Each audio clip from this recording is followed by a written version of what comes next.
Hello, this is Dr. Scott Dennstaedt, founder of EZWxBrief, your best online source for aviation weather and education. Welcome to episode 15 of EZWxChat, a program to discuss various topics related to aviation weather. Welcome back, everyone.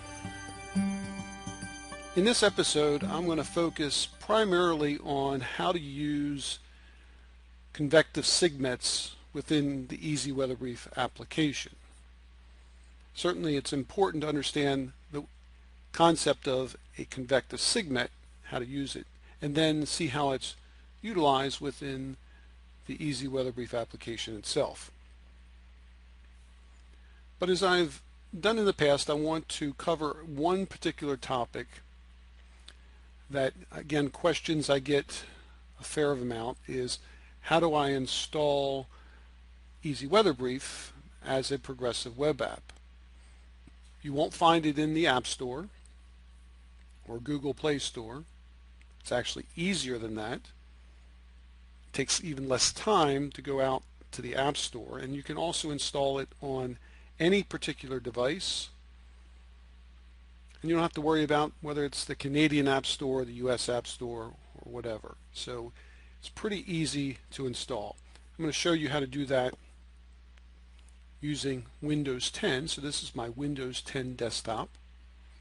And you'll notice when you bring up EZWxBrief.com, the address bar, you'll notice that on the right side you'll see a little button that looks like a kind of a monitor with a arrow pointing down, and it'll say Install EZWxBrief. If you click on that, it'll basically if you want to install the app. And you don't have to go out to the App Store or go out to Microsoft or anything like that. It basically will allow you to quickly install that. And sure enough, now you've got that particular application installed, so you can actually then look, in the case of this, you can actually look and see that on my desktop we have the EZWxBrief application. So now all I have to do is double click on that particular icon and it'll bring up this particular progressive web application. You notice there's no address bars, there's no back or forward buttons. You do have a minimize and a maximize button. For the most part, there's not a whole lot to worry about. Now you can also uninstall that and essentially uninstall that by clicking on this, what they call the kebab, which is the three dots, kind of the ellipsis that's vertical. Click on uninstall, and that will uninstall it from your particular device. So it's real easy to kind of go in and restart that.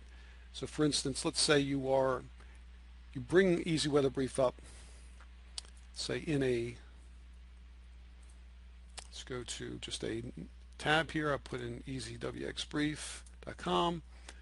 Let's say I forget about the fact that I've got an icon here. It's pretty easy. You'll see on the very far right, you can click on this, what essentially is a square with a arrow pointing kind of to the northeast, and that will basically open it up in the EZWxBrief app.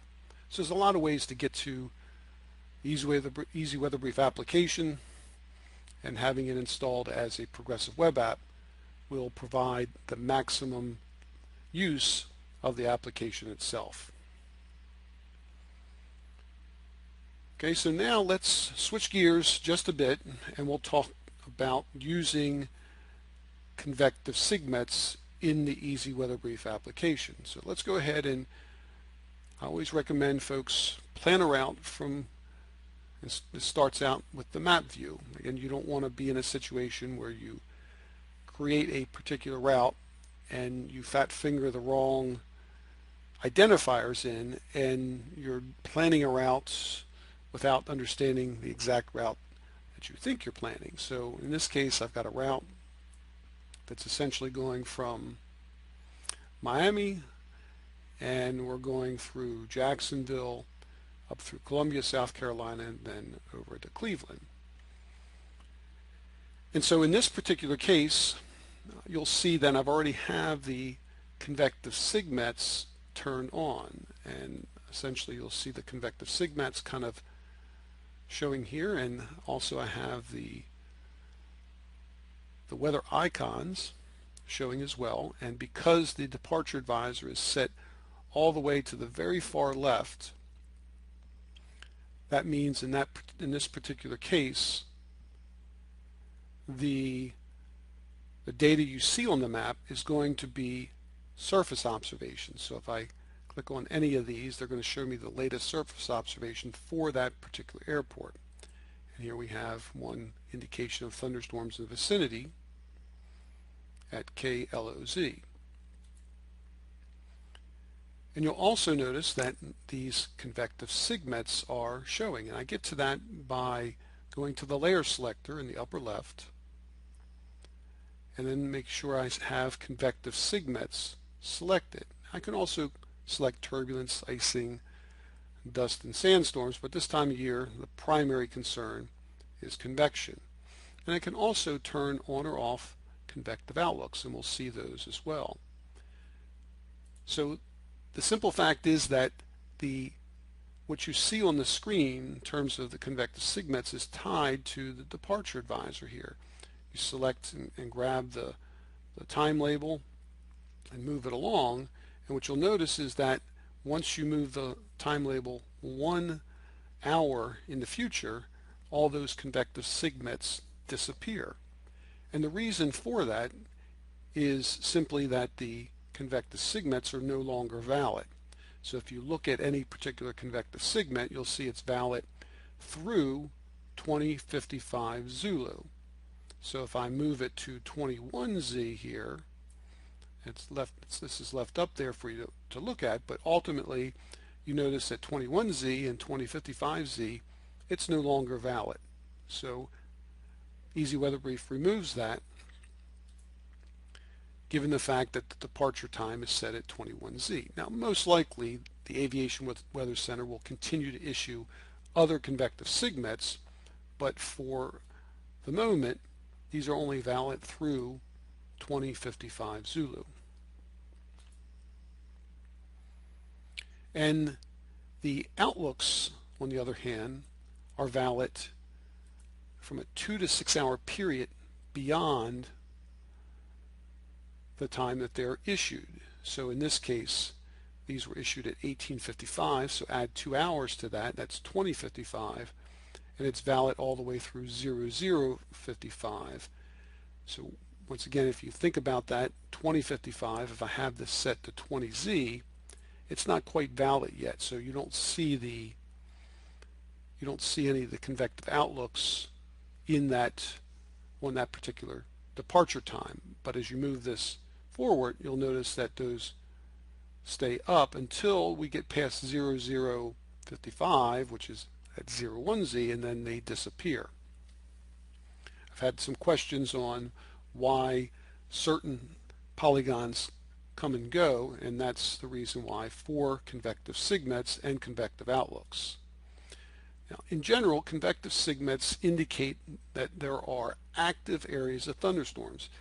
Even though they're valid for a 2 hour period, in general, they are only, in the case of the simple fact that they are valid for a 2 hour period, but they're only telling you about active areas of convection. In other words, this is not going to be a forecast for maybe an area of tall towering cumulus, which are starting to look interesting. Not a single, let's say not a worry in terms of aviation threats per se, but in those particular cases, you won't see a convective SIGMET issued, just for the fact that we're talking about a forecast for them. So essentially, they're looking at real areas of active convection that meet convective SIGMET criteria, and as a result of that, they put fences around those particular areas. Now, if you were to look at, for instance, the radar depiction here and overlay that over top of now this particular radar depiction is not affected by the departure advisor. There's a separate time slider up here in the upper right that goes back about 25 minutes of time, so you can kind of see the movement. So you notice that all these convective SIGMETs are kind of in areas where there's some significant areas of reflectivity. And then the outlook areas basically tell you about larger regions where there is a potential for convection to develop that meets SIGMET criteria. So there could be cases where there's not a single convective SIGMET issued at all in this particular area, but the forecasters expect in the next 2 to 6 hours for there to be convection that develops that meets that criteria. So I always pay close attention to these, especially as the convection is beginning to develop, because this will give me kind of that area of concern that I need to worry about. So whether it's in a situation where there's not a single convective SIGMET at all in any of the areas, so let's take a look at one of these other areas to the left or to the west here. So you do see that I think every single convective outlook area has for the most part, has a convective SIGMET issued in it, but in some cases when convection is just starting out, you'll notice that a convective outlook area will be there without a convective SIGMET present. Now it's also important to read the text of the convective SIGMET itself. It will tell you about certain aspects of it in terms of things like where it's moving from 260 at 25 knots. It means it's moving from kind of the southwest to northeast at 25 knots and with tops up to flight level 420 or 42,000 feet MSL.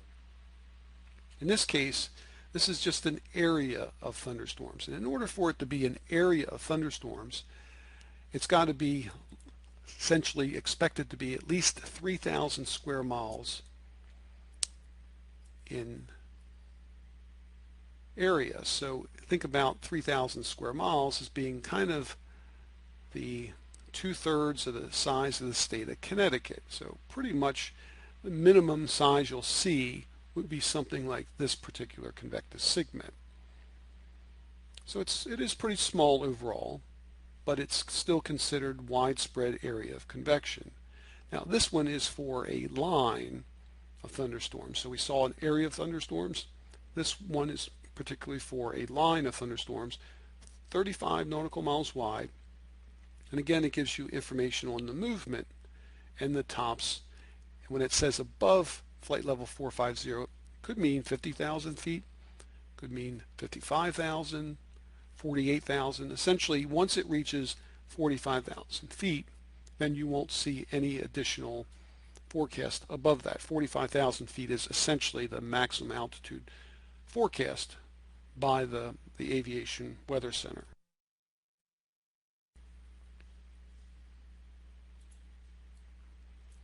And of course, this would be another area, but however, you'll notice this says area of severe thunderstorms, SEV thunderstorms.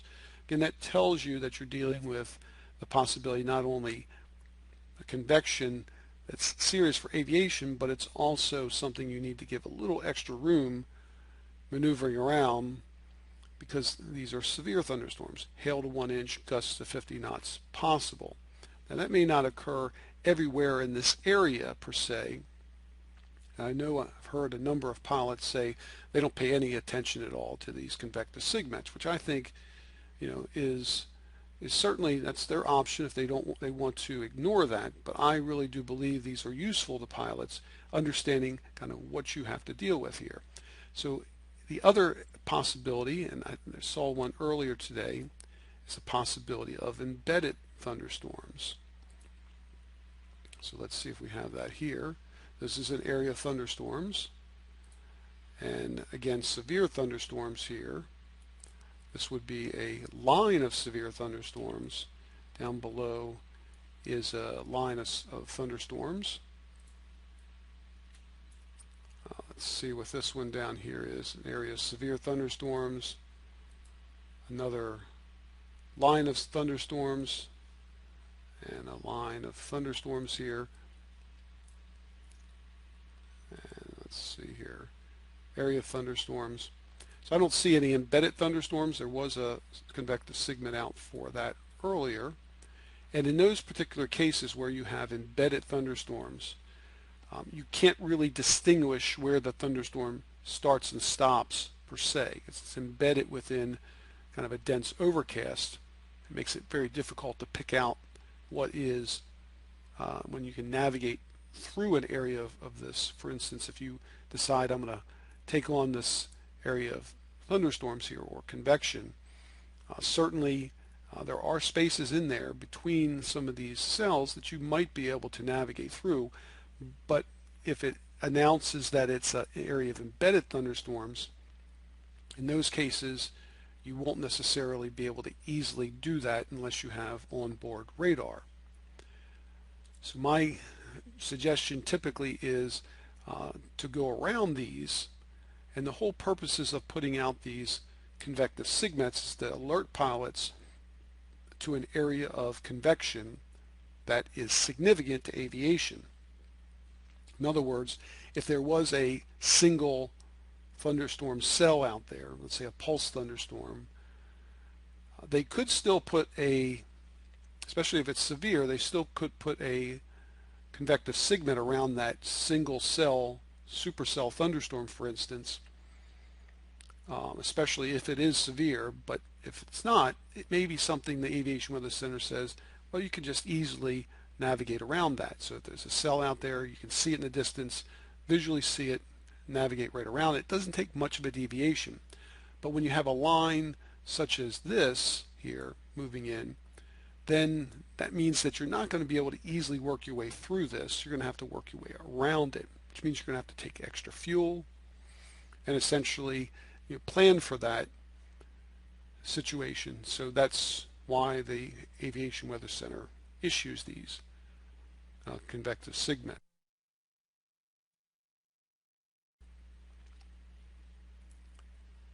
So they are very useful in that they tell you about areas of convection that are dangerous for aviation. And you'll find as you utilize these, especially utilizing the outlooks as well, you'll get a pretty good sense of where the most significant weather will be occurring or is occurring in this case.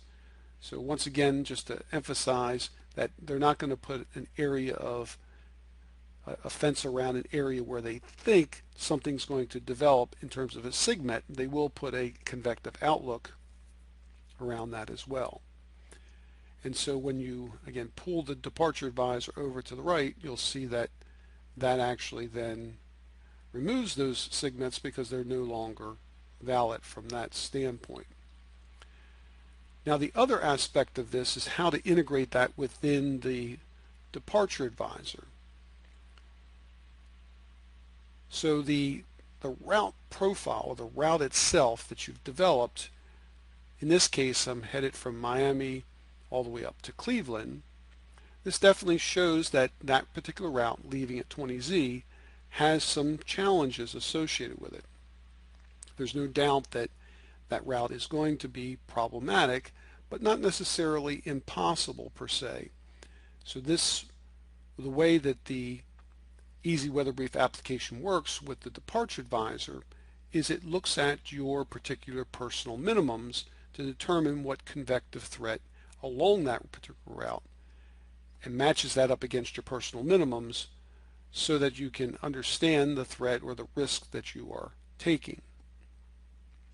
And so once again we have our route editor. We go from Miami to Jacksonville, Columbia, and then to Cleveland.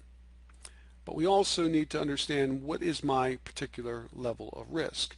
And you'll notice here that if you look at this, this is the en route convective potential, and I can click on that and say that yes, everything is green along that route. If I leave at 21Z, for instance, or even leave at 20Z, so it's EZWxBrief is looking along the entire route, everything is showing up here as green except for en route convective potential.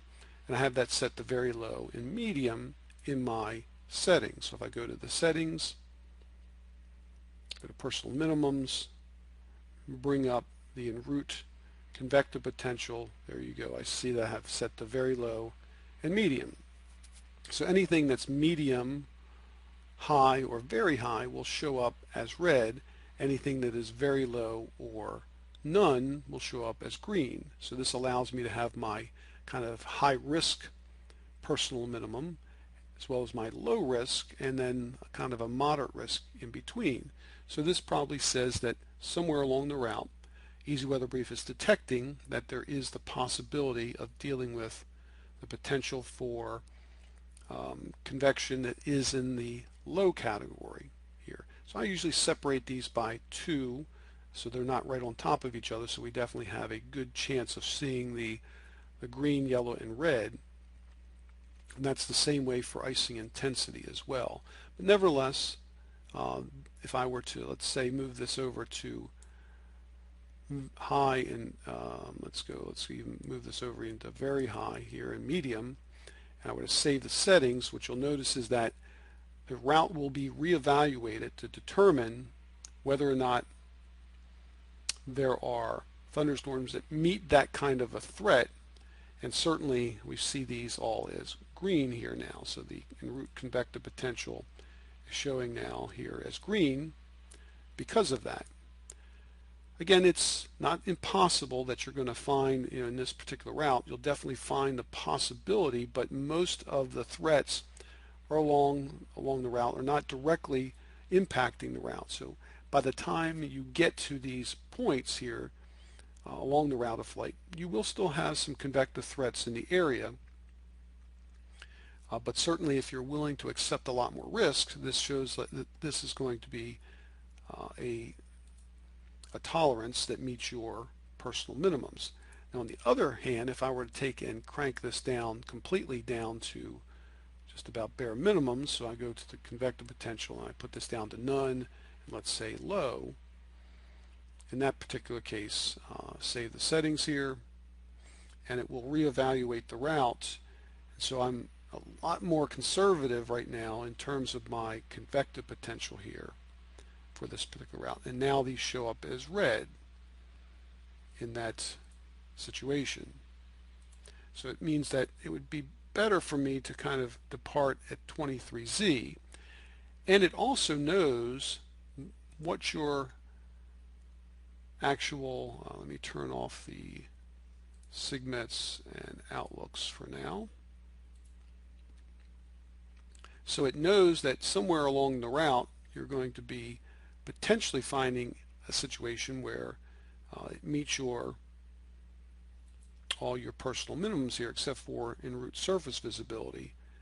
But at least from a convective potential standpoint, this is showing as green. But that's departing at 23Z. And you tell me, essentially, you tell EZWxBrief what the true airspeed is of the airplane, in this case 132 knots.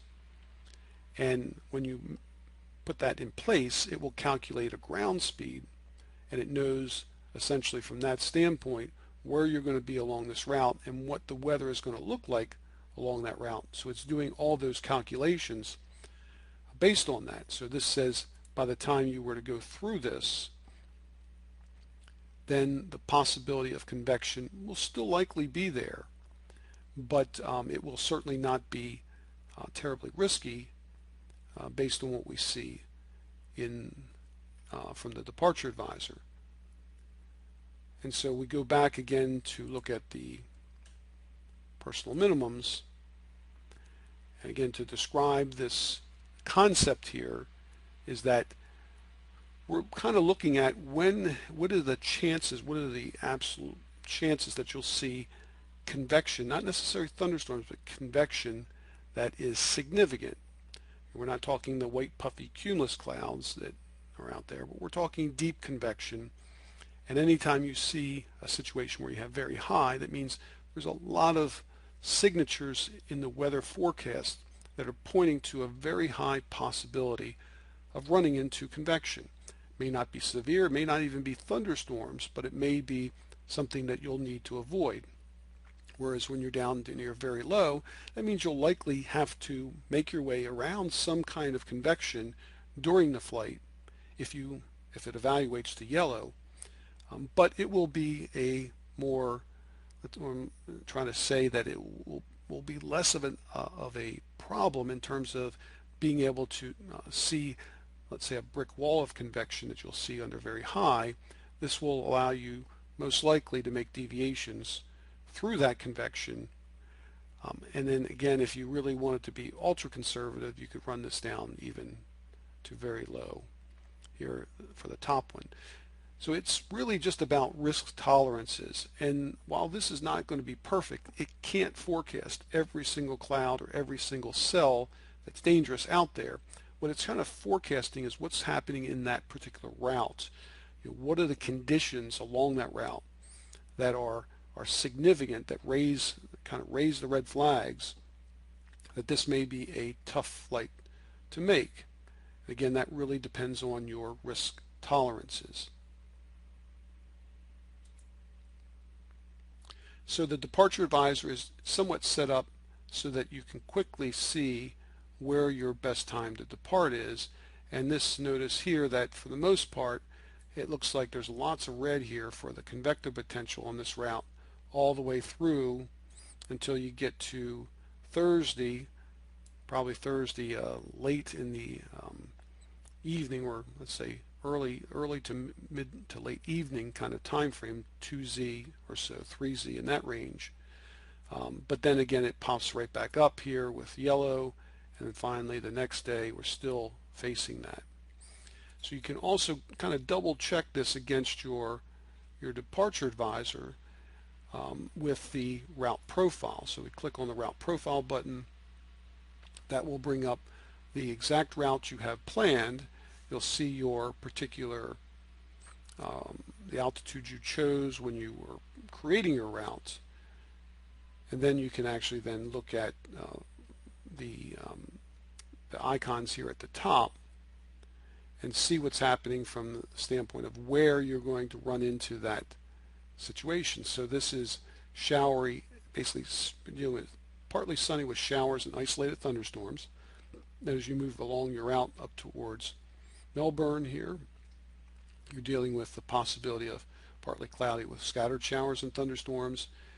And finally you'll get into a mostly clear, and then you may run into showery precip and rainfall as you get closer to Cleveland. And that's again departing at 20Z with that true airspeed.